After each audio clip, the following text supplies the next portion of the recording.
ભગવાન રામચંદ્રજીએ સેતુબંધ બનાવવાના માટે કરી અને વાનરાઓને કીધું, અહીંથી હું આવ્યો ને જ્યાં સુધી બધાએ ઓળખે છે મને અને મારા પરિવારને, ત્યારથી એક વાત કીધી હતી કે તમારે તમારા પિતાએ બનાવેલો છંદ એ તમારા રામાયણ વખતે કહેવાનો. રાહ જોઈને બેઠો તો કઈ જગ્યાએ છંદનું આ છંદ આખો અનુશંકર શાસ્ત્રીએ બનાવ્યો. આખો એની અંદર લંકાકાંડનું તમામ વર્ણન કર્યું.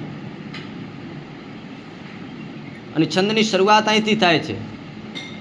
પણ એ પહેલાં આપણે ભગવાન તુલસીદાસે જે ભગવાન રામચંદ્રજીને અને વાંદરાઓને જે બિરદાવ્યા છે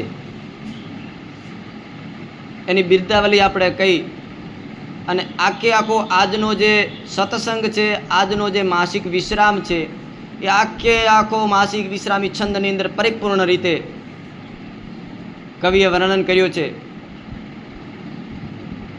એની છંદને આપણે આગળ લઈશું. પણ જે તુલસીદાસજી કહે છે કે સેતુ બંધ ભઈ વીર યતીન કપિન પંથ લોઢાઈ અપર જનૈચર ઉભે ચડીન ચડી પાર હિ ચડી જાય સિયાવર રામચંદ્ર કી જય. જે સેતુબંધ ઉપર ચાલવાનું છે, વાંદરો જેને ચાલવાના છે, એને બનાવતા પહેલાં જોવાનું કે ચાલી શકાશે કે નહીં. વાંદરાઓને કીધું, વાંદરા ઝાડ અને મૂળિયા લઈ મોટા મોટા પર્વતો, મૂળિયામાંથી પર્વતોને ઉખાડવા લાગ્યા. પથ્થર લાવવાનું કીધું હતું ભગવાન રામચંદ્રજી. રીંછપતિ જામવાને કીધું જાઓ પથ્થર લઈ આવો ને પુલ બનાવો. પથ્થર લાવવાના હોય. વાંદરાને કીધું કે તમારે ગમત કરવાની છે કે રમત રમવાની છે, પુલ બાંધવાનો છે. વાંદરાઓ એવા રમતે ચડ્યા, પથ્થરને બદલે આખી શિલાઓ તોડીને લાવી. તાકાત અદભૂત હતી, અનેક ગણી તાકાત. આગળ રામાયણની અંદર છંદની અંદર વર્ણન કરશે તુલસીદાસજી કે કેનામાં કેટલી તાકાત છે. અદભુત તાકાતવાળા વાંદરા બધા એકથી એક ચડ્યા હતા. વાંદરાઓને કીધું કે આપણે કૌતુક માટે કરીને જે બ્રિજ બનાવવાનો છે, પુલ બનાવવાનો છે, એવા રમતે ચડ્યા કે જ્યાં કીધું હતું કે નાના પથ્થર લાવવાના, એને બદલે મોટી મોટી શિલાઓ આખા પહાડના પહાડ તોડવા માંડાણા, ગર્જના કરવા માંડાણા. સિંહના જેવી ગર્જના કરી અને વાંદરાઓ ભગવાન રામચંદ્રજીની કૃપા જેના માથે થાય એના અનેક ગણી તાકાત વધી જાય. કોઈ થાકે, ભગવાન રામચંદ્રજી માત્ર દ્રષ્ટિ કરે એટલે બધો થાક ઉતરી જાય. કોઈનામાં થાક અનુભવાતો નથી. શું કામ? પરમાત્માની કૃપા છે.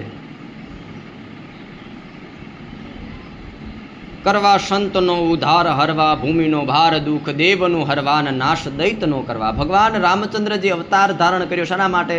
દૈત્યોનો સંહાર કરવા માટે કરી અને સંતોના ઉદ્ધાર માટે કરી બનાવેલા છંદની શરૂઆત અને આખા આજની કથાનું વર્ણન કે કરવા સંતનો ઉદ્ધાર હરવા, ભૂમિનો ભાર દુઃખ દેવનું હરવાન, નાશ દૈત્યનો કરવા. લંક જવાને હેતુન શાહેર બાંધવો સેતુક કરી, વાનરોને વાત પહાડ લાવો હાથો હાથ. નલ નીલ બને વીર તમે રાખી મનમાં ધીર કરો, શિલ્પીનું કામ એવું બોલ્યા શ્રી રામ. ભગવાન રામચંદ્રજી કીધું કે શિલ્પીનું કામ એટલે કે કડિયા કામ કોને કરવાનું? તો નલ અને નીલને. અને જે પર્વતો, પહાડો, ઝાડવા ઉખાડીને વાંદરાઓ લાવે ને, એ નલ અને નીલના હાથમાં હાથો હાથ આપે. ડાયરેક્ટ એમને એમ ડાયરેક્ટ દરિયાની અંદર નહીં, નકા ડૂબાઈ જાય. નલ અને નીલના હાથમાં આપે. એ હાથથી સમુદ્રની અંદર મેલે એટલે પથરા અને પહાડ, પર્વત જે પણ કઈ છે ને તરવા માંડે. નલ નીલ બને વીર તમે રાખી મનમાં ધીર કરો, શિલ્પીનું કામ એવું બોલ્યા શ્રી રામ. ઉઠ્યા વાનરો સુરાન ગણતા નવ થાય પૂરા. જે વર્ણન તુલસીદાસ મહાત્માજીએ રામાયણની અંદર કીધું છે સ્પષ્ટીકરણથી, એ જ આ છંદની અંદર અનુશંકર શાસ્ત્રીએ સંપૂર્ણ રીતે વર્ણન કર્યું છે. કોઈ પણ કચાશ નથી. આખું જેટલું હતું એટલું તલે તલભાર કમ્પ્લીટ તોડીને રામાયણમાંથી બધા શબ્દો લીધા. કેવા વાનરોનું કેવું સૈન્ય છે કે ઉઠ્યા વાનરો સુરા કે ગણતા નવ થાય પૂરા. ગણ્યા ગણાય નહીં. 18 પદમાં કોણ ગણી રે? ઉઠ્યા વાનરો સુરા કે ગણતા નવ થાય પૂરા, ને ગણતા શેષ તો હારે કે તેની જીભો 2000. શેષનાગજીને ગણવાનું કીધું ને તો શેષનાગજી થાકી ગયા. 1000 મસ્તક અને એક મસ્તકને 2 જુબાન. શેષનાગને 2 જીભો હોય મુખની અંદર. હાપને 2 જીભો હોય ને, શેષનાગને 2000 જીભો થાય. 1000 મુખ એટલે 2000 જીભો. ઉઠ્યા વાનરો શુરાક ગણતા નવ થાય પુરાણ ગણતા શેષ તો હારે ને જીભો 2000 ગણાય મેઘની ધારા. ભોના રજગણ સારા કે અહીંયાથી જાજું છે દળ કોનું ગણવાનું બળ. મેઘના વર્ષની ધારાઓ છે ને, આ શ્રાવણ ભાદરવો વર્તો ને એની ધારાઓ ગણી શકાય કે કેટલી છે, કદાચ કોઈ ગણી શકે. ભોના રજગણ સારા, ધરતીના પડેલા રજગણો ગણી શકાય, પણ ગણાય મેઘની ધારા કે ભોના રજગણ સારા. એથી જાજું છે દળ કોનું ગણવાનું બળ. કૃપા રામની થઈ છે ને હિંમત વધી તો ગઈ છે કે લાવે મોટા મોટા પહાડ કંઈક ઉખેડે છે ઝાડ સાહેર મનમાં રાજીને મદદ આપતો જાજી. અતિશય તાકાત વધી ગઈ ભગવાન પરમાત્માની કૃપાથી. લાવે મોટા મોટા પહાડને કંઈક ઉખેડે છે ઝાડ. મોટા પહાડ લાવવા માંડ્યા. કોઈને પહાડ ન મળ્યા, ઝાડવાઓ લાવવા માંડાણા. સાહેર મનમાં રાજીને મદદ આપતો દાજી. સમુદ્રજીએ કીધું હતું કે મારાથી બધી મદદ હું કરીશ. મારાથી જેટલી મદદ થશે ભગવાન રામચંદ્રજીની કરીને મદદ કરવા માટે કરી અને તૈયાર છે કે મોજાઓ બીજા ઉછળતા હતા એ બંધ કરી નાખ્યા, સ્તબ્ધ કરી નાખ્યા. નકા મોજા મોટા મોટા ઉછળતા હોય તો અંદર બ્રિજ બનાવવો કાઠું પડે, પુલ બનાવવાની તકલીફો ઊભી થાય. તો સમુદ્રજીએ પોતાના ઉછળતા મોજા હતા વેગ તો એ ઘટાડી નાખ્યો, જેનાથી જે મદદ ભગવાન માટે કરીને થતી હતી કરી. મદદી આપતો જાજે ને હાકલ વાનરો કરતા કે પથ્થર પાણીમાં તરતા. તોડ્યું રામ હાકલ વાનરો કરતા ને પથ્થર પાણીમાં તરતા કે કર્યું રામજીએ કાજ સાહેર બાંધી છે પાજ અને હરખા તમન કર્યું શિવનું સ્થાપન. જે આપણે અત્યારે વર્ણન કર્યું ભગવાન રામચંદ્રજી જે શિવનું સ્થાપન કર્યું શિવનું સ્થાપન. વાહ શિવ દયાળા કે તમે મોટી જટાલા. ભગવાન રામચંદ્રજી શિવનું સ્થાપન કરતા જે સ્તુતિ કરે અને શંકર શાસ્ત્રી પોતાના શબ્દોની અંદર સ્તુતિને લખે છે કે કર્યું શિવનું સ્થાપન. વાહ શિવ દયાળા કે તમે મોટી જટાળા. ભાલચંદ્ર વિશાળા ને ગળે રૂંઢની માળા. ભસ્મ અંગ મેં સોળી ને ગાંધે ભેરવી જોળી. ભગવાન શિવજીનું વર્ણન કરે છે. મોટી મોટી જટાઓ, કપાળની અંદર ચંદ્રમા, કંઠની અંદર રૂંઢની માળાઓ. રૂંઢ એટલે તુંબડા, મસ્તકની માળાઓ. ગલે રૂંઢની માળા. ભસ્મ અંગ મેં ચોળી. આખા શરીરે સેલી સોળેલી ભસ્મ અંગ મેં ચોળીને ગાંધે ભેરવી જોળી.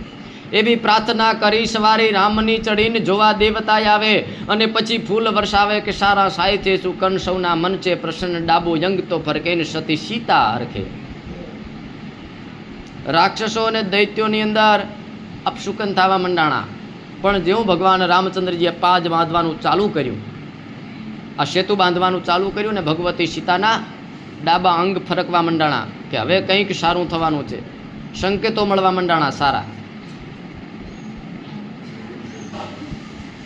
કે સતી સીતા હરકે કે શ્રી રામજી મળશે ને સારા શુકન ફળશે. ભગવતી સીતાને એમ થયું કે હવે રામચંદ્રજી કદાચ મળશે, સારા શુકન થઈ રહ્યા છે. સતી સીતા હરકે કે શ્રી રામજી મળશે ને સારા શુકન ફળશે ને મય સુતા અને મન માઠો થાય છે શુકન. મય સુતા એટલે મંદોદરી, રાવણની પત્ની.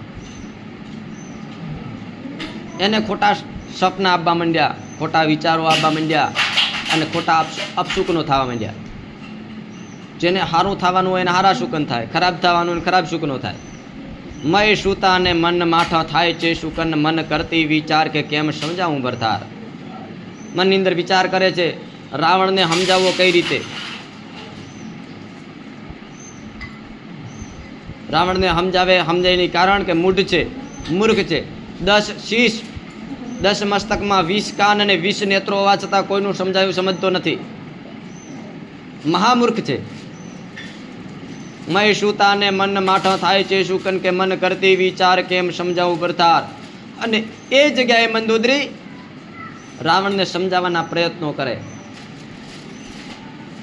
તકલીફ અહીં ઊભી થાય કે જેનું કેવું માનવું છે એનું માનતા નથી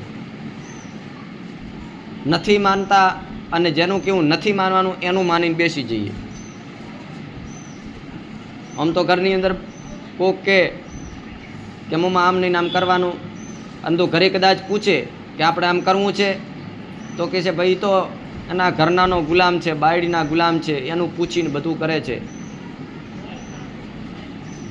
આ જગ્યાએ રાવણે મંદોદરીનું નામ આવ્યું, એના કારણે સત્યાનાશ થયો. એટલે કહું છું કે રામાયણની અંદર પુરુષો કરતા સ્ત્રીઓને વધારે મહત્વ રામાયણે આપ્યું. જેટલી જેટલી સતીઓ થઈ ગઈ એમાંથી મોટા ભાગની સતીઓ રામાયણની અંદર વર્ણનમાં આવે. અહલ્યા, દ્રૌપદી, સીતા, તારા, મંદોદરી તથા પંચકર્મા સમરે નિત્યમ મહાપાતક નાશનમ. 5 નારીઓનું સ્મરણ કરવા, સવારમાં ઉઠી સ્મરણ કરીએ ને તો જેટલા પણ પાપ કર્મ કરેલા છે ને બધા પાપ નાશ પામે. કઈ 5?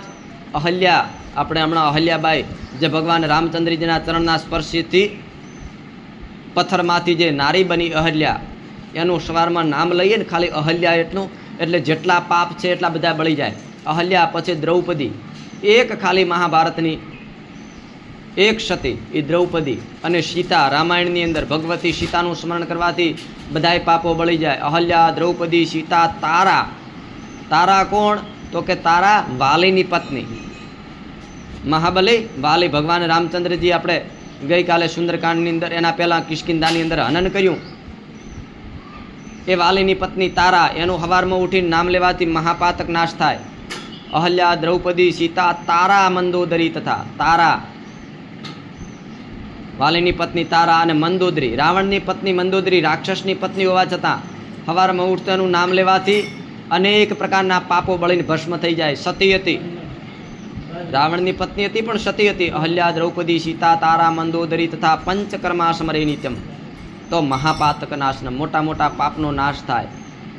એ મંદોદરી રાવણને સમજાવે છે,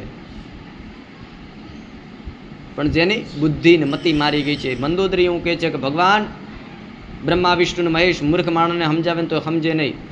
તને 20 નહીં 20,000 લોચન આલ્યા હોત તો તને તારું મોત દેખાત નહીં. 20 કાન આલ્યા એના બદલે 20,000 કાન આપો, હા, તોય દેખાય નહીં. રામચંદ્રજીના વંશની એક મહાન રાજા થઈ ગયો, ચંદ્રવંશ. ચંદ્રક નામ કંઈક મહારાજા એટલે ગુગુલમાં અવતરેલો, એનું નામ પૃથુ. એ પૃથુને ભગવાનના ગુણગાન સાંભળવા સારું કરીને ભગવાન પાસેથી વરદાન માગ્યું તો શું જોઈએ છે? તો કે 10,000 કાન આપો. કે શાના માટે? ભગવાનની મારે કથાઓ સાંભળવા માટે. પૃથુએ અનેક વર્ષો સુધી આ પૃથ્વી ઉપર રાજ કર્યું ભગવાન રામચંદ્રજીના વંશજમાં. 1,000 કાન માગ્યા ભગવાન પરમાત્માની કથા સાંભળવા માટે. અને 60 અબજ, ભાગવતની અંદર લખે છે 60 અબજ વર્ષ સુધી પૃથ્વી ઉપર રાજ કર્યું રાજા પૃથુએ. એના વંશજો શ્રીરામ. તો પણ મંદોદરી રાવણને કહે છે કે તારે 20 નહીં 20,000 કાન આપ્યા તો કોઈ તારું મૃત્યુ નજીક આવ્યું છે. મય સુતાને મન માઠો થાય છે સુકન, મન કરતી વિચાર કેમ સમજાવું ભરથાર. કહ્યું માનો એ મારું તો ભલું થાશે તમારું, જાણો રામને હરી કે મારી વાત છે ખરી. ભગવાન રામચંદ્રજીને હરિ એટલે કે વિષ્ણુ સ્વરૂપ માની લો, તમારો કાળ બનીને આવ્યા છે, મારી નાખશે. મંદોદરી રાવણને કહે છે કે જાણો રામને હરિ મારી વાત છે ખરી, કે જેણે ખર દૂષણ માર્યા, પથ્થર પાણીમાં તાર્યા, તોડ્યું શિવનું ધનુષ, એવા ન હોય મનુષ્ય. ખર અને દૂષણનો સંહાર કર્યો, પોતાના પ્રતાપે પથ્થરા પાણીમાં તરી રહ્યા છે, શિવજીનું ધનુષને ભાંગીને ભૂકા કરી નાખ્યા. એ સામાન્ય માણસ નથી, આ પરમાત્માનો અવતાર છે, જાણી લેજો. એનામાં બુદ્ધિને વિવેક હોય ને એની બુદ્ધિ કંઈક વધારે કામ કરે, એને બધું યાદ આવે કે કોણે શું કર્યું હતું. એ મંદોદરી રાવણને કહે છે કે પથ્થર પાણીમાં તાર્યા, તોડ્યું શિવનું ધનુષ, એવા ન હોય મનુષ્ય. દીધેલી આણ ન ત્રુટિત કેમ લડશો ઉઠી. લક્ષ્મણજીએ આણ કરી હતી, આણની અંદર પ્રવેશ નતા કરી શકતા, અગ્નિના ભટકાથી બળીને પાછા પડતા હતા, અને હવે તમે એમની હાથે વઢવા દાશો. મૂર્ખતા નહીં તારશો. લક્ષ્મણજીએ લક્ષ્મણ રેખા દોરી એને પાર કરીને રાવણ નતો જઈ શક્યો, અને યુદ્ધ માટે કરીને લલકારે છે કે હું યુદ્ધ કરીને જીતીશ. વાત તો શક્ય છે કે દીધેલી આણ ન તૂટીત કેમ લડશો ઉઠી. અને ભગવાન રામચંદ્રજીના વર્ણન કરતા મંદોદરી કહે છે કે પહાડ સુવેળા લઈને, સુવેળ નામના પહાડ ઉપર ભગવાન પરમાત્મા બિરાજમાન થઈ દેખાય છે. પહાડ સુવેળા લઈને ઉતર્યો દશરથનો બાળ, નક્કી રાવણનો કાળ. દ્રશ્ય છે એ મંદોદરી વર્ણન કરે છે. પરમાત્મા જેને દેખાય છે, કારણ કે પરમાત્માની ભક્ત હતી મંદોદરી, ભગવાન વિષ્ણુની ભક્ત હતી. એટલે પરમાત્મા એને ભલી ભાંતિ દેખાતા હતા. લંકામાં બેઠા બેઠા પરમાત્માને દૃષ્ટિએ દેખાતા હતા કે શું કરી રહ્યા છે, શું થાય છે, શું દેખાય છે. પાળ સુવેલા એક ઉતર્યા દશરથનો બાળ, નકી રાવણનો કાળ, શિર કપિશ ઉછંગ કર સુધારાન સંગ. ભગવાન રામચંદ્રજીની આજુબાજુની અંદર જે પણ કંઈક ઘટનાઓ બનતી હતી એ મંદોદરી પોતાની દ્રષ્ટિએ દેખી રહી છે કે શિર કપિશ ઉછંગ, વાંદરાઓ માથુડું માથુડું કૂદી રહ્યા છે. શિર કપિશ ઉછંગ કર સુધારાની સંગ, બધું સુધારવા માટેના પ્રયત્નો કરી રહ્યા છે. કર સુધારાની સંગ, ધીર અંગદની સંગ, પાય ચોંપે બજરંગ. કેવું દ્રશ્ય અદભુત ભગવાન રામચંદ્રજીનું. અંગદ જેવા યોદ્ધાઓ જેની પાસે બેઠા છે, બજરંગ મહાબલી હનુમાન જેના ચરણ દબાવી રહ્યા છે. ધીર અંગદની સંગ, પાય ચોંપે બજરંગ. પાસે લક્ષ્મણ છે, ધીર વળી રાવણનો વીર. લક્ષ્મણજી પોતાની સમીપ બેઠા છે. વિભીષણજી મહારાજ જેની પડખે બેઠો છે. પાસે લક્ષ્મણ છે, ધીર વળી રાવણનો વીર. કરે મંત્રણા એવી ન લડાઈ કરવી કેવી. ભગવાન રામચંદ્રજી બધા વાંદરાઓને, બધા મંત્રીઓને, સુગ્રીવને, જામવંતજીને બોલાવી અને મંત્રણા કરી રહ્યા છે કે આપણે લડાઈ, યુદ્ધ કેવી રીતે કરવાનું. એ યુદ્ધની અંદર તો ભગવાન પરમાત્મા સૌથી કુશળ છે. કેવી કુશળતા. વિભીષણ અને દ્રોણ જેવા મહાયોદ્ધાઓને એકે હારે સંવાર કર્યો. કહો કૃષ્ણજી કલમમાં કુશળ કેવા. એની આગળ કુશળતા કોઈ આવે નહીં. કેટલી કુશળતા હશે. મહાભારતની અંદર કવિઓ વર્ણન કરતા કહે છે કે એક એક યોદ્ધાને મારવા માટે કરી અને પરમાત્મા એક એક વખત જન્મ લેવો પડે એવા યોદ્ધાઓ મહાન બળવાન હતા. પણ એક અવતારની અંદર એવી કુશળતા અને એવી નીતિ અપનાવી, બધા યોદ્ધાઓનો એક હારે સંહાર કરી નાખ્યો. કુશળ છે. તો પરમાત્મા ભગવાન નારાયણ યુદ્ધની અંદર કુશળ હોવા છતાં તોય બધાને પૂછી રહ્યા છે, મંત્રણા કરી રહ્યા છે કે યુદ્ધની મંત્રણા કરવી કેવી, યુદ્ધ કરવું કેવું, લડાઈ કેવી કરવી, કોણ લડાઈ કરશે, કોણ આગળ થશે, કોણ પાછળ લાશે, કેવા વ્યૂહરચના કરવી, લડાઈ કરવી કેવી. સંધ્યા સમય થયો અને રાવણ અખાડે ગયો. એ જ સમય રામાયણની અંદર આપણે જે ચાલી રહ્યા છે એવો સમય લંકાની અંદર કંઈક બની રહ્યું છે. કવિએ કમ્પ્લેટ રામાયણની અંદર ઉત્તરકાંડની અંદર એક માસિક પારાયણની અંદર જેટલું તુલસીજી મહારાજે લખ્યું હોય પોતાના શબ્દોની અંદર, અનુશંકર શાસ્ત્રીએ પોતાના શબ્દોની અંદર વર્ણન કરીને આખી ઘટના ઘટીને આ બાજુ લંકાની અંદર રાવણ જે મદોન્મત હાથી જેટલું અભિમાન લઈને બેઠો છે, પોતાની 20 ભુજાઓ ફરકાવી રહ્યો છે. 20 ભુજાઓને જઈ અને રાવણ છે અભિમાનિત થઈ રહ્યો છે. સંધ્યા સમય થયો અને રાવણ અખાડે ગયો. અખાડો હોય, રાજાઓ મહારાજાઓને અખાડા હોય, એ હાજનું ટાણું થાય અખાડે જોઈને મલયુદ્ધ કરાવે. અહીંયા નૃત્યાંગનાઓ પાસે નૃત્ય કરાવે. રાવણની નગરી સ્વર્ગ જેવી હતી. જે ભોગો ઇન્દ્ર ભોગવતો હતો એ બધા ભોગો રાવણ ભોગવતો હતો. ઇન્દ્ર પાસે અપ્સરાઓ હતી, બધી રાવણ પાસે અપ્સરાઓ હતી. ઇન્દ્ર પાસે જે દેવી દેવતાઓ હતા ત્યાં બધા રાવણના વશમાં હતા. ઇન્દ્ર પાસે જે ગ્રહ નક્ષત્ર હતા એ બધા રાવણના વશમાં હતા. સંપૂર્ણપણે ઇન્દ્રને જીતી અને ઇન્દ્રની બધી જેટલી ઇન્દ્રના ભોગો હતા એ રાવણે બધાએ પ્રાપ્ત કરી લીધા ભોગોને. એટલે સંધ્યા સમય થયો, રાવણ અખાડે ગયો. વાગ્યા ઢોલને ભેરી કે બેઠો દેવનો વેરી, અને રામે ચડાયું નિસંગ બાણે કીધો રસભંગ. પંક્તિ ઓછી છે પણ ઘણું બધું આ પંક્તિ કહી જાય. જે સમયે રાવણ અખાડાની અંદર બેઠો હતો, આ બાજુ ભગવાન રામચંદ્રજી જોઈને પૂછે છે બધાને, વાંદરાઓને. સંધ્યાનો સમય એટલે સાંજનો, મધરાત્રિનો સમય, અને એ આથમતી કિરણો સૂર્યની લાલાશ પડતું અજવાળું. રામચંદ્રજી પૂછે વાંદરાઓને, જામવંતજીને, અંગદને, નલનીલને કે તમને આ દક્ષિણ દિશા તરફ ત્રિકૂટ ઉપર ત્રિકૂટ એટલે લંકા, ત્રિકૂટ ઉપર જ્યાં ડુંગરની માથે પર્વતની માથે તમને જે દેખાઈ રહ્યું છે, તમને ભળાય છે, એનું તમને વર્ણન કરી શકો? રાત્રિનો સંધ્યાનો સમય છે, લાલાશ પડતું અજવાળું હોવું જોઈએ, એના બદલે આ બધું કાળું ડિબાંગ ઘનઘોર વાદળા ચડ્યા હોય, વરસાદ આવવાનું આવું શું કામ છે? પરમાત્મા બધું જાણે, પણ બધાની યુક્તિને બધાની બુદ્ધિને જોવા માટે કરી. ભગવાન ન જાણે, બધું જાણતા હોય, પણ જોવા માટે કરીને કોનામાં કેટલી બુદ્ધિ છે. બધાને પૂછ્યું કે તમને શું દેખાય છે? કોઈ પોતાની બુદ્ધિ પ્રમાણે કીધું કે ચંદ્રમા દેખાય છે, ચંદ્રમાની અંદર કાળા દાગ દેખાય છે. કોઈ કે સૂર્ય આથમતો દેખાય છે, કોઈ કહે છે વરસાદ આવવાના ઈંધાણ દેખાય છે, વરસાદ આવવાનું લાગે છે, કાળા વાદળા ચડી રહ્યા છે. પણ હતું બધું રાવણની ઠકોરાઈ હતી. બધી રાવણનો ઠાઠ હતો, જે કાળો ડિબાંગ વાદળા મેઘ ઘટા ચડ્યો હોય એવો રાવણનો ઠાઠ જોઈ ભગવાન રામચંદ્ર પૂછે કે લંકાની અંદર શું દેખાય છે? વિભીષણજી મહારાજ કહે છે કે લંકાની અંદર રાવણનો ઠાઠ છે. બધો સંધ્યાનો સમય છે, રાવણ અખાડો કરીને બેઠો છે, એનો બધો ઠાઠ છે. અને એની અંદર વીજળી ચમકતી હોય, ચમકાર દેખાય છે. કે એ શું છે? તો કે એ મંદોદરીના કાનના કુંડળ વીજળીની માફક ચમકી રહ્યા છે. ભગવાન રામચંદ્રજીને વિભીષણજી મહારાજે કીધું કે જે કાળા વાદળા દેખાય છે ને, એ રાવણને ઉપર બનાવેલી છત્રછાયા છે. રાવણે છત્રછાયા એવી બનાવી છે. અને જે વીજળી સમક્ષ ચમકી રહ્યા છે, એ મંદોદરીના કાનના કુંડળ ચમકી રહ્યા છે. આ ઠાઠ છે રાવણનો. ભગવાન રામની રાજનીતિ, એની રણનીતિ સાંભળો. રણનીતિ કેવી હોય? દુશ્મનને ભયભીત કરવો એ પહેલી રણનીતિ છે. સામ, દામ, દંડ અને ભેદ, આ રણનીતિના 4 પ્રકાર છે.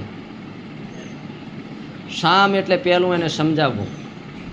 ભગવાન પરમાત્મા રામચંદ્રજીએ રાવણને સામ, દામ, દંડ, ભેદ બધાય નીતિ નિયમો બધાય પાઠ ભણાવ્યા.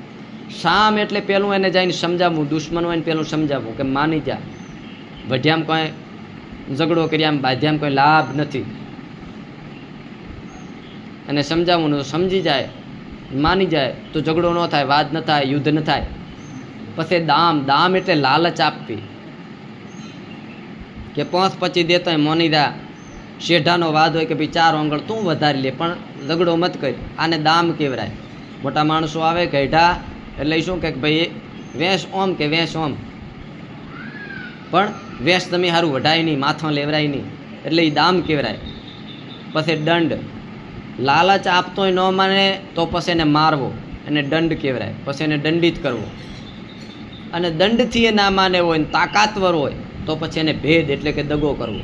પણ દુશ્મનને છોડાય નહીં. ભગવાન રામ પાસે તમામ પ્રકારની બધી યુક્તિઓ હતી, બધા સંસાધન હતા, અને રામની પાસે બધાય નીતિ નિયમો હતા, વેદશાસ્ત્રોના બધા ઉલ્લેખ હતા. રામે ચડાયું નિશંગ બાણે કીધો રસભંગ. ભગવાન રામચંદ્રજીએ પોતાના ધનુષ્ય ધારણ કર્યું, એની માથે અમોઘ નામનું બાણ ચડાયું, અને બાણને અહીંયાથી વહેતું કર્યું. જે રાવણનો ઠાઠ હતો ઉપરની છત્રછાયાને ભાગી અને મંદોદરીના કાનની અંદર કુંડળતા કુંડળને તોડી અને ભાંય પડતા કર્યા, અને આખા ઠાઠને વેર વિખેર કરીને ભગવાન રામચંદ્રજીનું અમુક બાણ તો પાછું આવીને ભાથાની અંદર પહેરી ગયું. એક બાણની અંદર તો આખી લંકાની અંદર જે રાવણનો ઠાઠ હતો ને ભાગીને ભૂકો કરી નાખ્યો. હા, એ રામાયણની અંદર વર્ણન આવે છે. અનુશંકર શાસ્ત્રીએ વર્ણન કર્યું ને આ રામાયણની અંદર આવે કે રામે ચડાયું નિશંગ બાણે કીધો રસ ભંગ બેન વિસ્મય પામી. જૈન સૂતો હરામીક બોલ્યો રાવણનો ભ્રાત સુમે સુણો રઘુનાથ વાત વેદ વખાણે 4 ક્રિયા હું જાણે. ભયભીત થયેલો રાવણ, કારણ કે અપશુકન થયા, કાનોમાંથી કુંડળ તૂટી ગયા મંદોદરીના. આખો રસભંગ, જે પોતે રસ આખો જમાવીને બેઠા હતા, ઠાઠ જમાવીને બેઠા હતા, કહુંબો કરીને બેઠા હતા, બધાનું ભંગાણ થઈ ગયું. બધા રાક્ષસો, બધા લોકો નગરના કહેવા માંડ્યા કે અપશુકન કહેવાય. આવડો ઠાઠ જમાવીને બેઠા હતા, કોઈ વસ્તુ આવી બધું ભંગાણ કરીને જાતી રહી. કોઈને ધનુષ બાણ, ભગવાનનું બાણ હતું કોઈને દેખાણું નહીં, પલભરની અંદર બધું વાર વિખેર કરીને જાતો રહી, તો અપશુકન કહેવાય. રાવણ કહે છે કે એમાં અપશુકન છે આનું, કારણ કે જેને બુદ્ધિ જેની મતિ મારી ગઈ છે ને, એને કોઈ વસ્તુ દેખાતી નથી. વિનાશ કાલે વિપરીત બુદ્ધિ. જ્યારે વિનાશ આવે ને ત્યારે બુદ્ધિઓ એની વિપરીત થઈ જાય. રાવણની વિનાશનો કાળ છે એટલે વિપરીત બુદ્ધિ છે કે કાનના કુંડળ ત્યાં તોટ્યા, એમાં અપશુકન શાનું? મેં મારા માથા ચડાવીને ભગવાન શિવને આપી દીધા તોય અપશુકન નથી થયા. તો કુંડળ તૂટ્યા, એમાં અપશુકન શું? મન વિસ્મય પામીને જઈને સૂતો હરામી બોલ્યો રાવણનો ભ્રાત તમે સુણો રઘુનાથ. હવે વિભીષણજી મહારાજ અને ભગવાન રામચંદ્રજી યુદ્ધ નીતિ કરી રહ્યા છે. એક દિવસનો સમય, ભગવાન રામચંદ્રજી વિભીષણના ખોળાની અંદર માથું છે. ભગવાન રામચંદ્રજીના એક પગ હનુમાનજી મહારાજ દબાવી રહ્યા છે, એક પગ લક્ષ્મણજી મહારાજ ચરણ ચાપી રહ્યા છે. બે મહાયુદ્ધાઓ પગ દબાવી રહ્યા છે અને વિભીષણજી મહારાજ પોતે બેઠા છે. મનની અંદર આશંકાઓ આવે એટલે પૂછે ને, અમે વધારે બોલીએ ખબર ના પડે એટલે તમારે પૂછવું જોઈએ ને કે મારા આમાં કોઈ ખબર પડી નહીં. કોઈ શંકાસ્મય લાગે એટલે પૂછે. તો યુદ્ધ નીતિની અંદર એવું દ્રશ્ય જોયું. તો જ્યારે જામવંતજીએ પૂછ્યું પરમાત્મા એક મનની અંદર ખેદ છે કે શું, કે જ્યારે લક્ષ્મણજી પગ દબાવતા હોય, હનુમાનજી મહારાજ પગ દબાવતા હોય,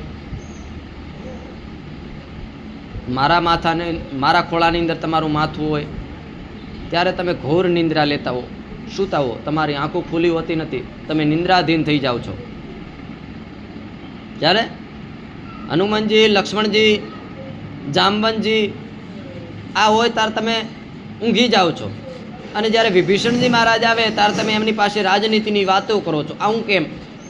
વિભીષણ તો કાલે આવ્યા છે ને રાવણના ભાઈ પણ છે, તો તમને એમના પ્રત્યે આટલી પ્રીતિ ને આટલો સ્નેહ છે નો? ભગવાન રામચંદ્રજી જવાબ આપ્યો કે આ રાજનીતિ છે, આને રણનીતિ કહેવાય. કે શું કામ? વિભીષણ, મને ખબર છે કે વિભીષણની અંદર કોઈ ભેદ નથી, એની અંદર કોઈ દગો પહાલો નથી વિભીષણમાં. હું બધું જાણું છું, અંતર્યામી છું, પણ વિભીષણ દુશ્મનનો ભાઈ છે. એટલે માણસોને શીખવા માંગુ છું કે દુશ્મનનો ભાઈ તમારા પક્ષમાં હોય ને તો એનાથી ચેતન રહેવું. એટલા માટે કરી અને હું જાગીને એમની સાથે વાતો કરું. અને તમે જામવંત, અંગદ, હનુમાનજી ને લક્ષ્મણ હોય ને ત્યારે હું નિશ્ચિંત હું, કારણ કે તમે તો મારા છો. તમારી સામે કોઈ ભેદ ના હોય, તમારી મનની અંદર તો ભેદ હોય નહીં, વિભીષણ નામ હોય ભેદ ના હોય. પણ આ બધું માણસને બતાવવા માટે, શીખવાડવા માટેની આ બધી પ્રપંચ છે, આ બધો પંચ રચ્યો છે કે વિભીષણ રાવણનો ભાઈ છે એટલે એને સામે ઊંઘાય નહીં, એ ક્યારે ઘાત માંડે એનું કોઈ નક્કી નહીં, ક્યારે પ્રહાર કરી દે એનું કોઈ નક્કી નહીં. આ બધું શીખવવા માટે કરીને રામચંદ્રજી બધા નીતિ નિયમો કરી રહ્યા છે. ભગવાન રામચંદ્રજી બાણ કીધો રસ ભંગ મન વિસ્મય પામી અને જઈને સૂતો હરામી રાવણને કીધો કે બોલ્યો રાવણનો ભ્રાત તમે સુણો રઘુનાથ, વાત વેદ વખાણે કે 4 ક્રિયાઓ જાણે, શામ દામ દંડ ભેદ જેને વખાણે છે વેદ. શામ દામ દંડ ને ભેદ જેમણે તમને વાત કરી, એવી યુક્તિ કરી અને આપણે ભગવાન રામચંદ્રજીને કીધું કે એવી યુક્તિ કરીને રણનીતિ બનાવવાની છે અને લંકાની અંદર જવાનું છે. શામ દામ દંડ ભેદ જેને વખાણે છે વેદ, સૂત તારાનો જાણે કે લંકા મોકલો ટાણે.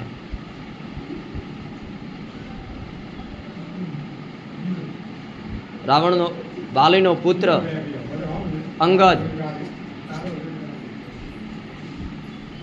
સતી તારાનો પુત્ર,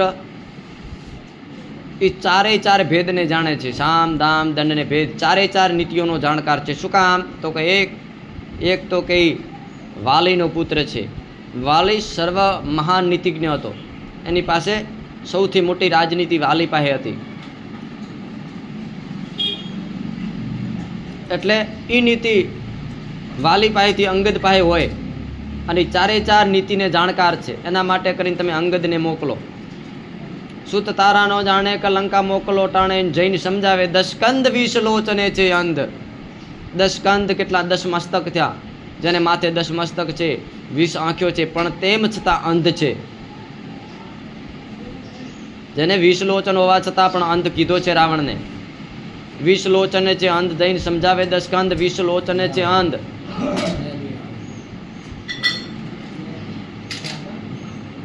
સમય આ બાજુ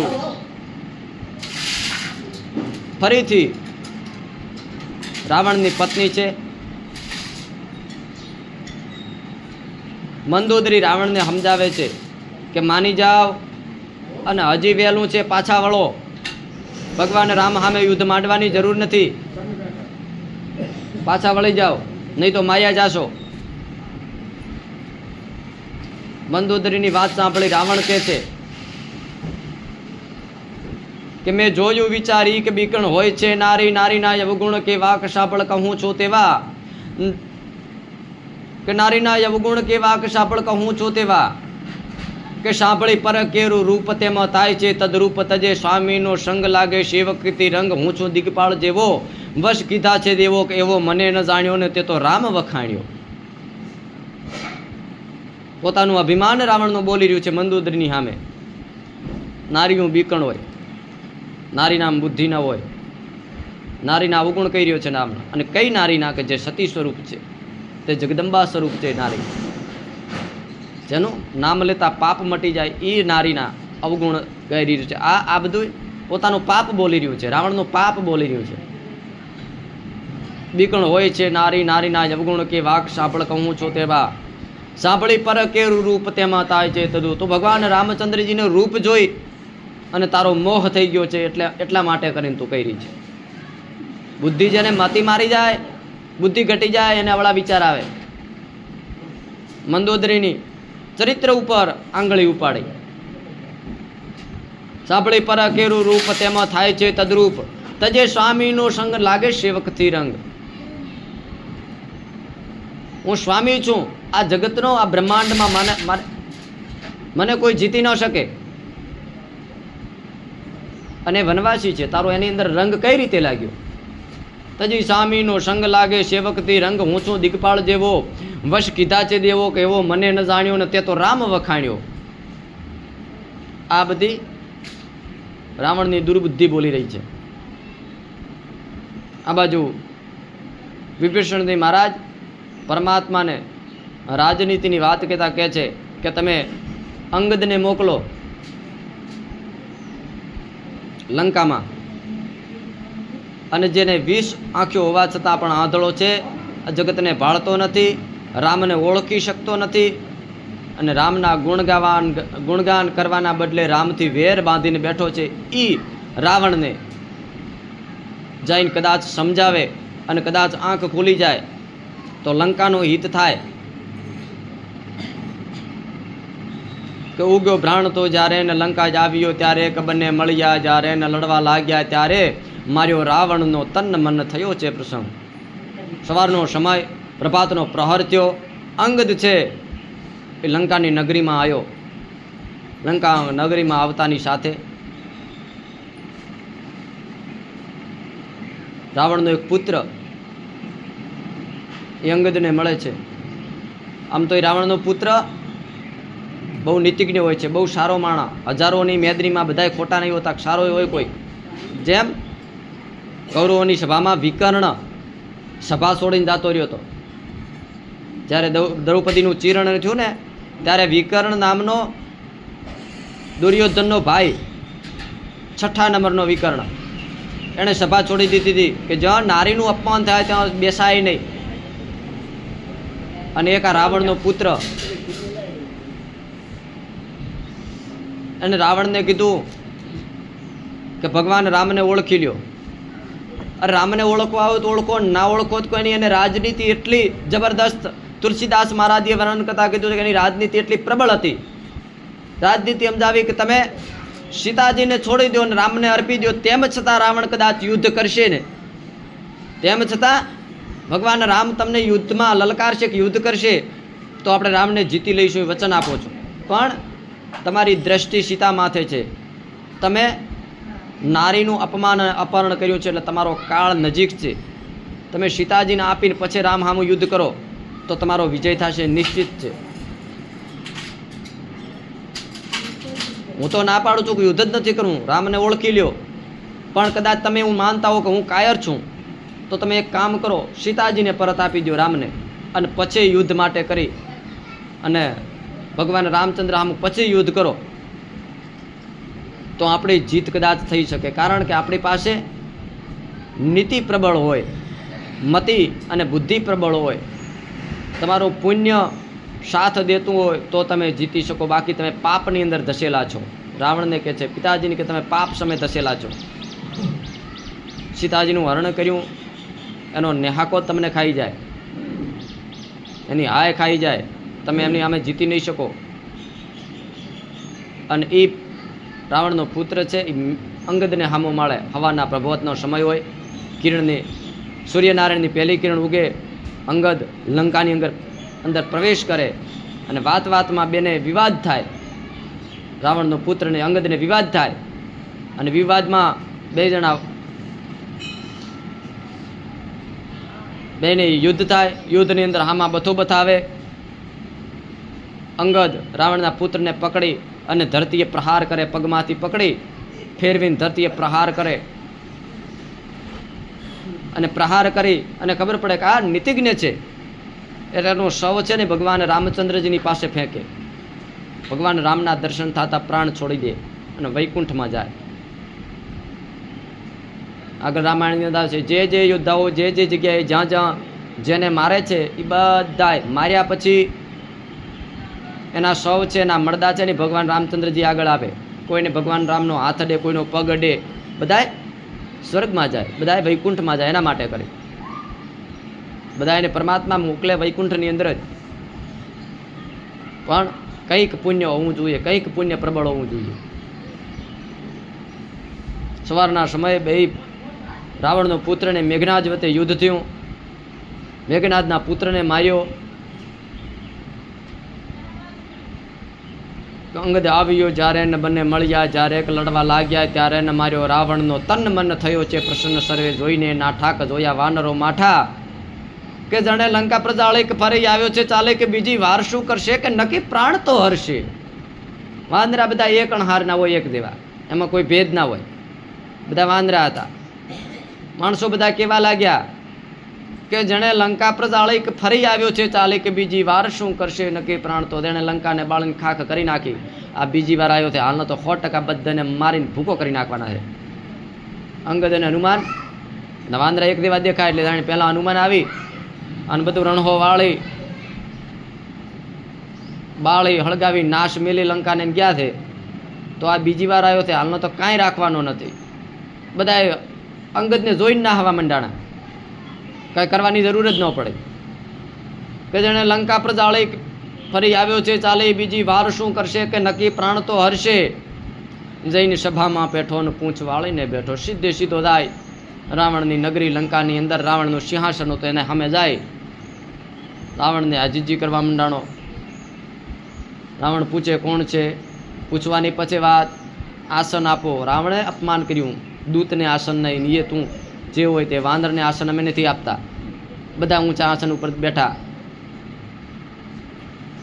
એનું પૂંછડું ફેલાયું અને પૂંછડા ઉપર ઠેક મારીને પૂંછડા ઉપર બેસી ગયો.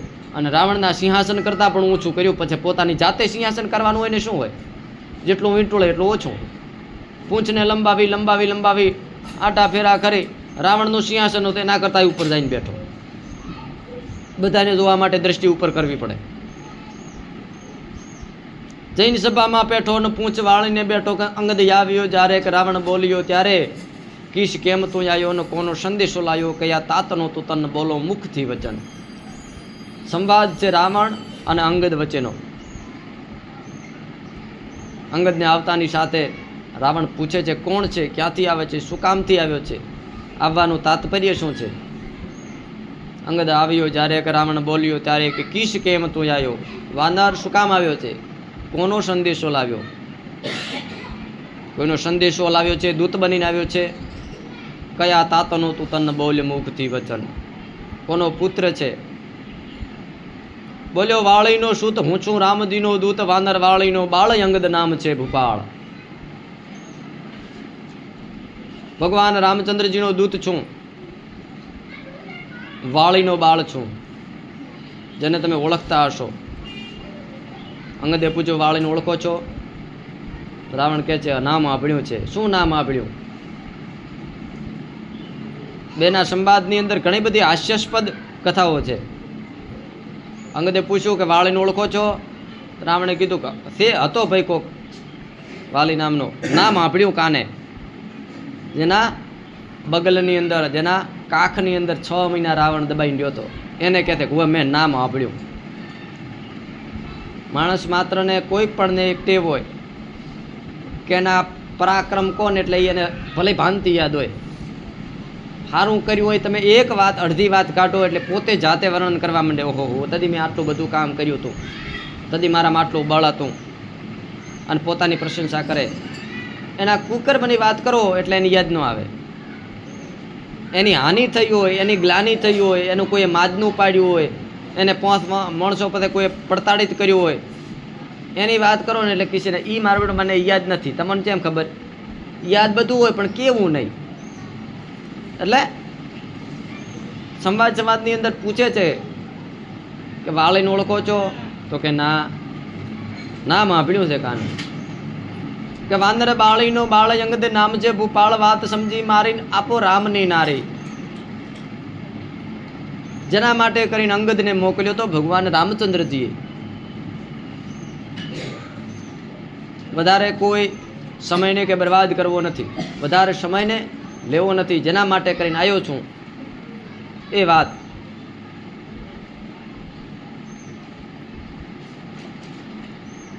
મારી વાતને સાંભળી લ્યો. ભગવાન રામચંદ્રજી નારી સીતાજીને પરત આપી દો અને પકડી રામજીના પાયે પછી માગો ક્ષમા. ભગવાન રામચંદ્રજીના પગ પકડી લો, ક્ષમા માગી લો, તમને માફ કરી દેશે. ભગવાન તારણહાર છે, દયાના સાગર છે ભગવાન પરમાત્મા રામચંદ્રજી. પકડો રામજીના પાયે પછી માગો ક્ષમાએ, કરો લંકાનું હિત નકા થાશે વિપરીત. લંકાનું હિત ચાહતા હો, લંકાનું હિત કરવા માગતા હો તો ભગવાન રામચંદ્રજીના ચરણ પકડી લો, પગ પકડી લો, નકા એવું વિપરીત થશે કે કાળ પણ જોઈ નહીં શકે. કરો લંકાનું હિત નકા થાશે વિપરીત, ક્રોધ રામજી કરશે તારા પ્રાણ તો હરશે. ભગવાન રામચંદ્રજીને ક્રોધ આવ્યો, મારી નાખશે તને. ક્રોધ રામજી કરશે તારા પ્રાણ તો હર્ષે, કે સુણી અંગદનો બોધ ચડ્યો રાવણને ક્રોધ. અંગદની કથા, અંગદે જે હતી કથા પોતાની વર્ણન કરી, પોતાનું વ્યક્તિત્વ રાવણની સમક્ષ રજૂ કર્યું. ક્રોધી તો હતો જ રાવણ, ઘમંડી તો હતો જ. સીધું આવીને કે ભગવાન રામચંદ્રજીના ચરણ પકડી લ્યો અને તુચ્છ કહેવા માંડે એટલે ક્રોધ તો એને ભરેલો હતો જ. ચડ્યો રાવણને ક્રોધ, કીશ બોલ સંભાળી કે કહું કેમ છે વાળી. જો એની રાજનીતિ, જો રાવણની રાજનીતિ. સીધો અંગદ માટે સીધો કટાક્ષ કર્યો. પૂછ્યું વાળી કેમ છે? હું ઓળખું છું, વાળી મારો મિત્ર છે, પણ છે કે મેં યાદ આવ્યું કરે. વાળીને રામે માર્યો છે, એની યુક્તિ જુઓ, એની બુદ્ધિ જુઓ. જાણે અંગદને ભગવાન રામચંદ્રજીના વિરુદ્ધમાં ભડકાવી અને પક્ષમાં લેવાના બધાય પોતપોતાની બુદ્ધિ હાવ અપનાવે. કહું કેમ છે વાળી, કે નામ વાળીનું ખોયું, કે તે તો કઈ ન જોયું. તે તો વાળીનું નામ ખોયું, કે જેણે તારા બાપને મારી નાખ્યો એના જ પક્ષમાં તું અત્યારે બેઠો છે. થયો તપસીનો દૂત ધીક વાળી ના શું. એક તપસીનો દૂત થઈને તું આવ્યો છે, તને ધિકાર છે. આ કાન બધા ભરાવે, આ બધું શું થાય? ભડકાવું વચનો છે, અંગદને ભડકાવાના કારણો છે. અમે રાવણ કહે છે કે મારે એને વાલીને મિત્રતા હતી. વાલીએ 6 મહિના રાવણને કાખમાં રાખ્યો ને પછી મિત્રતા કરી. આ રાવણની રાજનીતિ કહે છે ને બધા, કે રાવણની રાજનીતિ બહુ પ્રબળ રાજનીતિ છે રાવણની. એને ખબર પડી કે રાવણ કોઈથી, ભાઈ વાલે કોઈથી જીતાતો નથી અને આપણે જીતી નહીં શકીએ, તો વાલેથી મિત્રતા કરી રહી છે. કે વાલેથી આપણે ઝઘડો કરવા નહીં, એ આપણા પક્ષમાં. જે જીતાય નહીં એને મિત્ર બનાવી લેવો હોય રાવણ પાસેથી શીખવાનું. વાલી જીતા એમ નતો તો મિત્ર બનાવી લીધો, સંબંધી બનાવી લીધો. હા, સહસ્ત્રાબાહુ અર્જુન જીતાણો નહીં તો એના વિરુદ્ધની અંદર મશીન સ્વરૂપે તૈયાર કર્યો કુંભકર્ણને. એના કરતાં અતિશય તાકાતવર રાક્ષસ તપશ્ચર્યા કરાવી.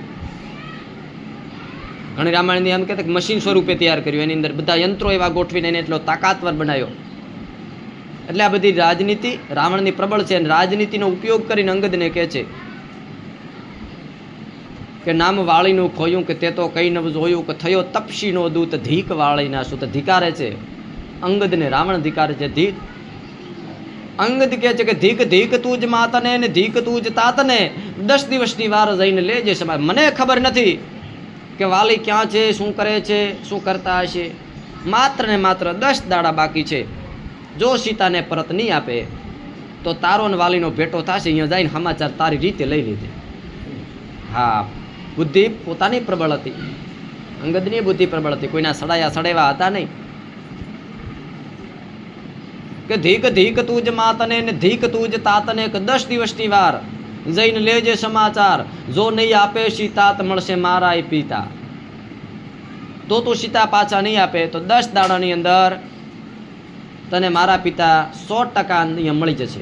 રૂબરૂ તમારે બે અને ભેટો થશે ને પછી તમારે જે મિત્રતાની વાતો કરવાની હોય, બાકી રહી ગયું કોઈ કામકાજ કે કોઈ લેવડ દેવડ બાકી રહી ગયો, કોઈ ઊંચી ઉધારનું જે હોય તમારે બધું. અંગદે કીધું કે અહીંયા જઈને તમારી રીતે તમારે નિર્ણય લઈ લીધો, તમને મળશે પાકા. મને મળે એવું લાગતું નથી, કારણ કે ઘણા સેટા ગયા છે, પણ તમારો ભેટો થશે. જો નહીં આપે સીતા તો મળશે મારા પિતા. અને ક્રોધે બોલ્યો દશશીશ, કેવું બોલે છે કીશ. પાછો રાવણને અંદરથી ક્રોધ આવ્યો. કટાક્ષ કે કોઈ મર્મ વચન કે ને એટલે ક્રોધ અંદરથી ભટકે. છોકરાને કેમ ક્રોધ આવ્યો? હા, ક્રોધે બોલ્યો દશશીશ, કેવું બોલે છે કીશ. વાનર મન વિચારો કે તમે આહાર અમારો. અંગદને રાવણ કહે છે કે વાંદરા છે, મનુષ્ય છે, રીંછડા છે, આ તો બધા અમારો આહાર છે. એમનાથી તમે અમારી ભૂખ ભાંગીએ છીએ. એ ન હોય તો અમારા રોટલાય પૂરા પડે નહીં. એ બધો અમારો આહાર છે, રાક્ષસોનો, દૈત્યોનો. એટલે કેવું બોલો છો કીશ વાનર મિન વિચારો, તમે આહાર અમારો. કોણ લડશે મારી સાથે એ કહે મને વાત. એક વાનરો સારો કે ઝીલે પડઘો અમારો, જેણે બાગયું ખાડી વળી લંકા પ્રજાળી. એ એકથી શું થાય? અસુર દળના જીતાય. રાવણ અંગદને કહે છે તમારા પક્ષની અંદર કોઈ એવો યોદ્ધો નથી સારો પ્રબળ કે મારી સામે યુદ્ધ કરી શકે. અમારી અસુરી સૈન્યની અંદર ઘણા બધા માયાવી યોદ્ધાઓ છે, ઘણા તાકાતવર છે, ઘણા પ્રબળ છે, ઘણા મોટી કાયાવાળા છે, ઘણા માયાવી છે, ઘણા ચપળ છે, ઘણા બુદ્ધિવાળા છે. તમારા દળની અંદર છે વાંદરા ભેગા ઘણાય કર્યા છે, પણ એ બધો અમારો આહાર છે. પણ તમારી પાસે કોઈ એવું છે નહીં પ્રબળ્યો તો. હા, એક માણસ છે, એક વાંદર છે કે જેણે અહીં આવી આખી બાગને ઉખાડી લંકાને હળગાવીને ગયો, પણ એ એક માત્ર, બાકી કોઈ દેખાતું નથી. એક વાનરો સારો કે ઝીલે પડઘો અમારો, કે જેણે બાગયું ખાડી વળી લંકા પ્રજાળી. એના એકથી શું થાય? અસુર દળ ના જીતાય. એ એક વાંદરાથી આખું અસુરોનું દળ જીતી શકાય નહીં. એવા અનેક યોદ્ધાઓ જોઈએ.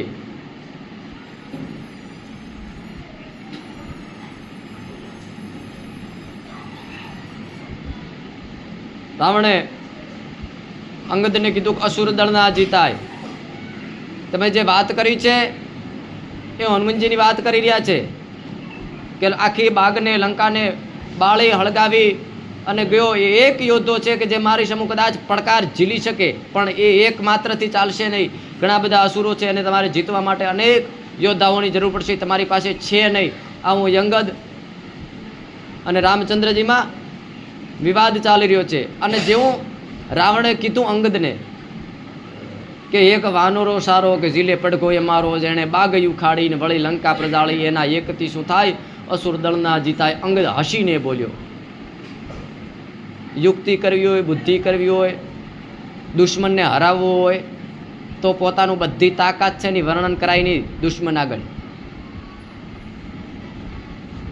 આ બધું શીખવા પ્રકૃતિ તમને શીખાડે. એને તમારી તાકાત છે એની વધારે વર્ણવવી પડે. અને તાકાતનો પેલો એને બીવરાવવો પડે કે તમારી તાકાત જોઈને એને અંદર ભય થવો જોઈએ. એક યોનિમાં જન્મેલા બે જીવ છે, એક સાપ અને એક બોંડો પેડો. એક જ યોનિ, બે એરું. બોંડો પેડો કઈ કોઈ થાય? કશું ન થાય. પીડા થાય 6 મહિના અને વધારે થાય તો ઊંઘ આવે.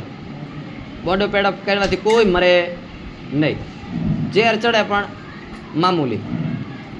હાપ ડંખ મારે એટલે 3 મિનિટના કારીગર, 3 મિનિટની અંદર તો હરાજમાં ભેળવી દે. એ હાપ એ ક્યારેય ફૂંફવાટો ન મારે. હાપ થઈ વાળમાં પડ્યા પડ્યા ફૂંકેડા કરે હાપ. અને બોંડો પેડો તમારે તો આનું ફૂંકેડા કરતો હશે આખો દી. શું કામ? એને બતાવવું પડે કે ભાઈ મારી કને ખૂબ ઝેર છે, કને ન આવતા નકા મારી નાખીશ, કને ન આવતા નકા મારી નાખીશ. ફૂંકેડા એટલે કરતો હોય પાડાના કોઈ. એની કને ઝેર છે નહીં, ખાલી બતાવે. આ બધી યુક્તિઓ છે, આ બધી રાજનીતિ છે. એટલે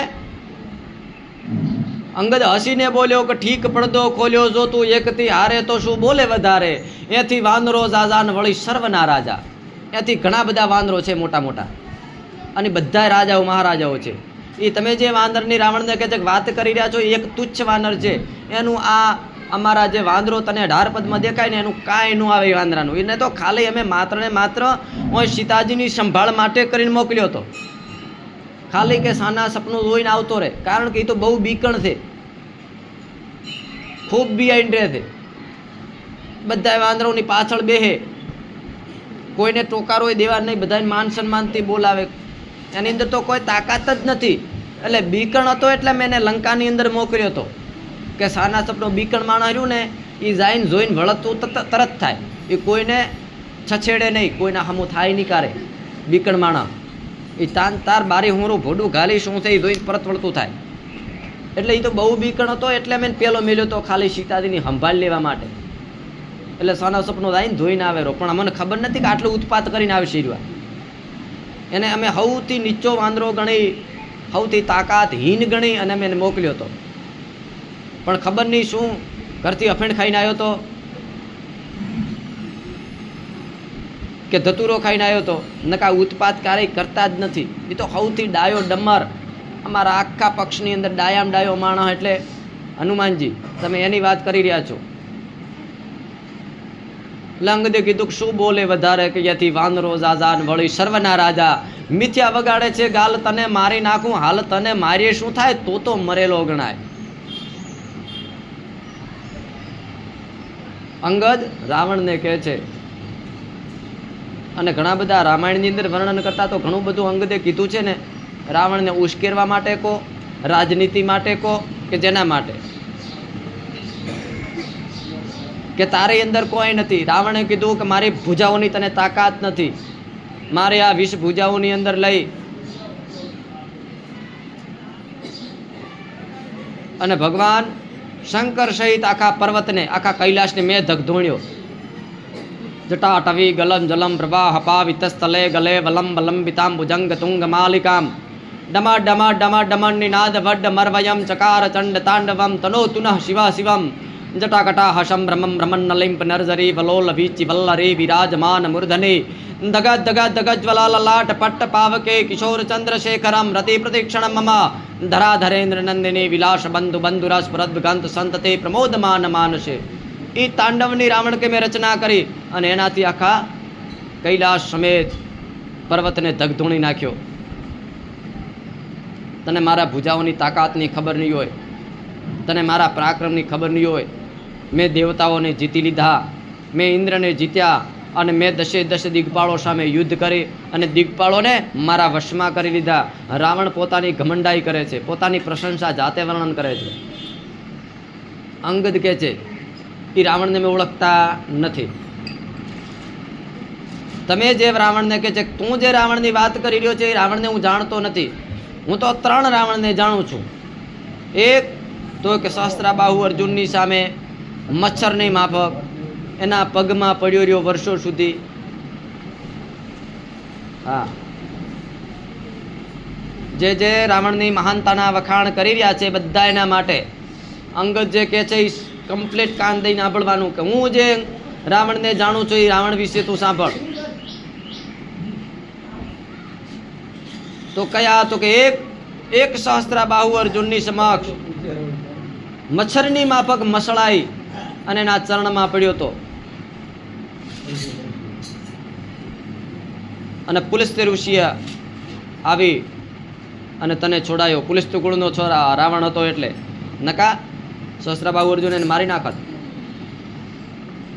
એ સહસ્ત્રાબાહુ અર્જુનની સામે તો મસળાઈને પીડ્યો તો, મચ્છરની માફક રજડતો તો, ધૂળ ખાતો તો, પુલિસ આવીને બસાયો. એક ઈ રાવણને ઓળખું છું. બીજો રાવણ તો કે બીજો રાવણ બાલીની બગલની અંદર 6 મહિના પડ્યા રહ્યા. એક ઈ રાવણને હું ઓળખું. અને ત્રીજો રાવણ એ કે મહારાજા બલિના પાતાળ લોકની અંદર એક રાવણ ગયો તો અને રાવણને બલિ રાજાના લોકોએ બાંધી અને રમકડું ઢીંગલું બનાવી અને એ 100 વર્ષ સુધી નાચ્યા ત્યાં આજુબાજુમાં. એ રાવણને હું ઓળખું. 10 હાથ હતા ભાઈ, 20 હાથ હતા, 10 જેની 20 આંખો, 10 મસ્તક અને 20 ભુજાઓ. એ રાવણને જોઈ અને બલિરાજાના સૈન્યના માણસોએ એક પૂતળું બનાવ્યું રાવણનું, અને પૂતળાનું ઢીંગલું બનાવીને વર્ષો સુધી એનું રમત ગમત કરી અને ઢેંગલે રમ્યા. એ રાવણને હું 3 રાવણને ઓળખું છું, બાકી એ રાવણને ઓળખતો નથી. આ રાવણનું પરાક્રમ બોલે. તે રાવણને અત્યારે કલાકારો મોટા મોટા વર્ણન કરે છે, રાવણ મહાન હતો, તાકાતવર હતો, ફલાણો. આ રાવણનું વર્ણન આ રામાયણની અંદર લખેલું છે, અંગદે કીધું.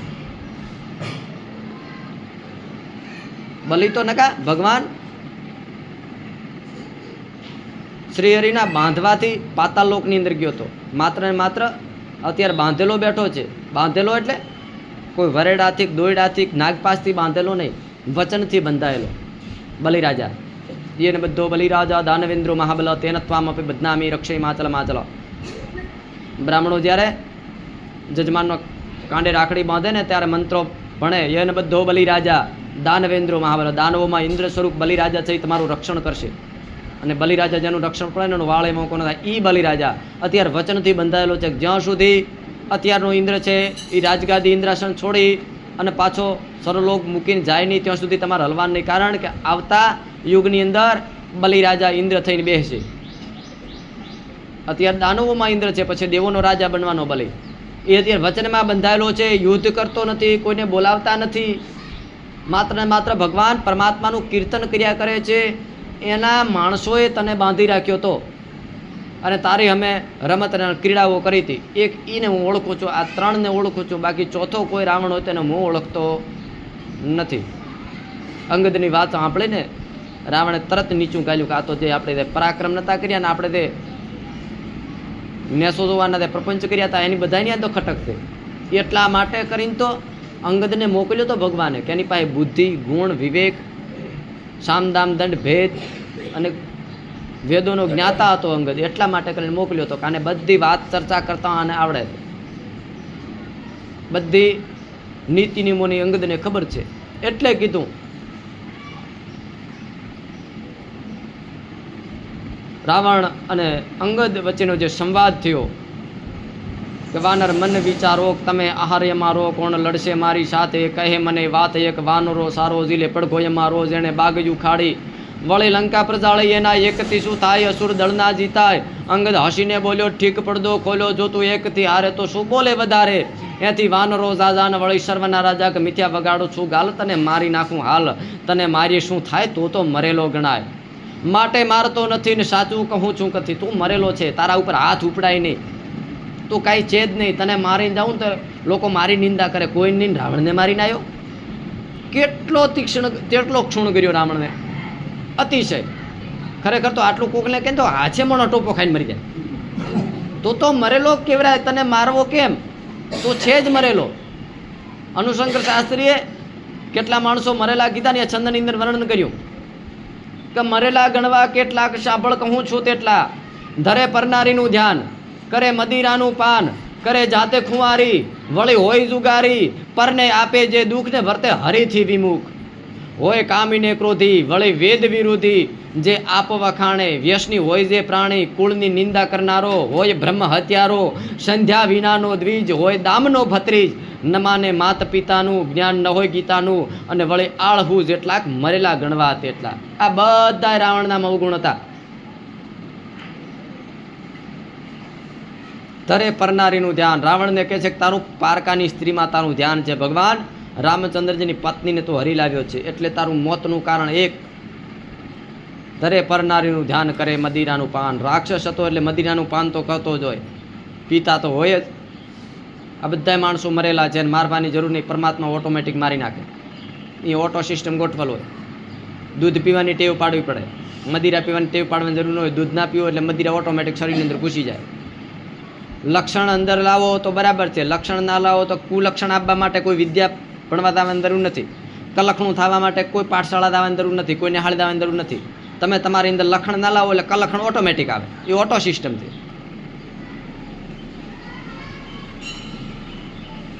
સત્સંગ ના કરો, સત્સંગ કરવા માટે કરી અને ક્યાંક જવું પડે. સત્સંગ ના કરો તો વિપરીત બુદ્ધિ લાભી ના પડે, એના માટે ક્યાંય જવું ન પડે, એ ઓટોમેટિક આવે, શરીરની અંદર પ્રવેશી જાય.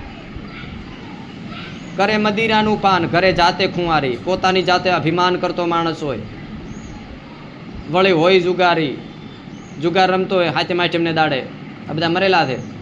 વળી હોય જુગારી, પરને આપે જે દુઃખ, બીજાને પીડા આપતો હોય અને વર્તે હરિથી વિમુખ. પરમાત્મા સ્વરૂપ ભગવાન રામચંદ્રજીથી વિરુદ્ધ જે જઈ બેઠો હોય ને મરેલો કહેવાય. હોય કામીને ક્રોધી, કામવશ હોય, અતિશય ક્રોધી હોય.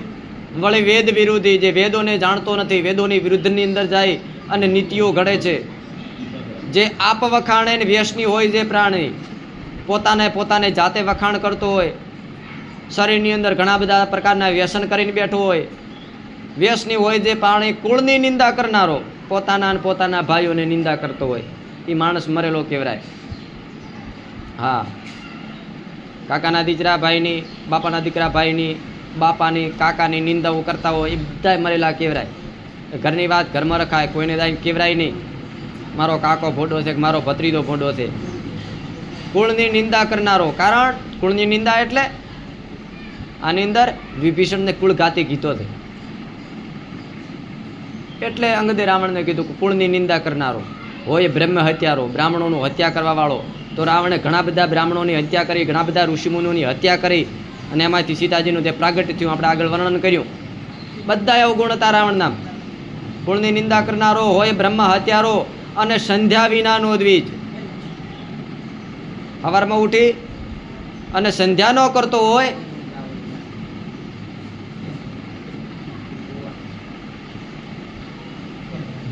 જે બ્રાહ્મણ માથામાં શીખા ન હોય, કપાળમાં તિલક ન હોય, કાંધે જનોઈ ન હોય, સવારમાં સંધ્યા કરતો ન હોય, બ્રાહ્મણ મરેલો કહેવાય. એને સવારમાં જોવાથી એ પાપ ચડે. આ બધા એના માટે છે. બ્રાહ્મણોનું જેટલું કર્તવ્ય આગળ છે, જેટલા પૂજનીય છે, જેટલા વંદનીય છે, એટલું કર્તવ્ય પણ એમનું દ્રઢ છે. એ બધું કરો તો ભલે ભિક્ષા માગવી પડે કે ભીખ માગવી પડે, 2 નંબરની વાત છે. પણ તમારે પૂજનીય થવું હોય, વંદનીય થવું તો સન્માન જોઈતું હોય તો આ બધું કરવું પડે. હા, સંધ્યા વિનાનો દ્વિજ. કોઈ એવો દ્વિજ એટલે બ્રાહ્મણ હોય કે સંધ્યા કરતો ન હોય. સંધ્યા વિનાનો દ્વિજ હોય, દામનો ભત્રી. દામ એટલે પૈસા. પૈસાની પાછળ દોડતો હોય, પૈસા સિવાય કોઈ ખુદે નહીં. પૈસા છે તો બધું છે, પૈસો મારો પરમેશ્વરને, હું પૈસાનો દાસ. હોય દામનો ભત્રીજ. ન માને માત પિતાનું, માતા અને પિતાની આજ્ઞાનું પાલન ન કરતો માણસ મૃત્યુ કહેવાય, મૃત સમાન કહેવાય. ન માને માત પિતાનું જ્ઞાન ન હોય, ગીતાનું ભગવદ્ ગીતાના જ્ઞાનને ધારણ કરતો ન હોય, એ માણસ મરેલો કહેવાય. ન હોય જ્ઞાન, ન હોય ગીતાનું. વળી આળહું, જેટલાક મરેલા ગણવા તેટલા. 9:30 પછી ઉઠતા હોય, બધા મરેલા તે. કીધું સવારના 6 વાગે ઉઠવાનું અને 9 વાગે ઉઠે, ઓછો સોળીને બેઠા તો હોય. આખો દી ઘરમાં અજગરની જેમ પડ્યા રહે, આળા ભરપૂર પાછે થઈ હોય. આ બધા માણસ મરેલા ગણવા તેટલાક. માટે માન જે વચન કે તારું પરનારીમાં મન, તારી જિંદગી ફૂટી, બુદ્ધિ ગઈ છે ઉઠીને, માટે રોપું છું પાય જો તુંથી ઊંચો થાય તો મેં સીતા હારી, ખરી વાત અમારી. હા, આ બીજી નીતિ ભગવાન રામચંદ્રજીની કે અંગદની. હા, રામચંદ્ર ભગવાન કી જય. અંગદ ભલે અહીંયા ઘણી વાર પગ જમાવીને બેઠા.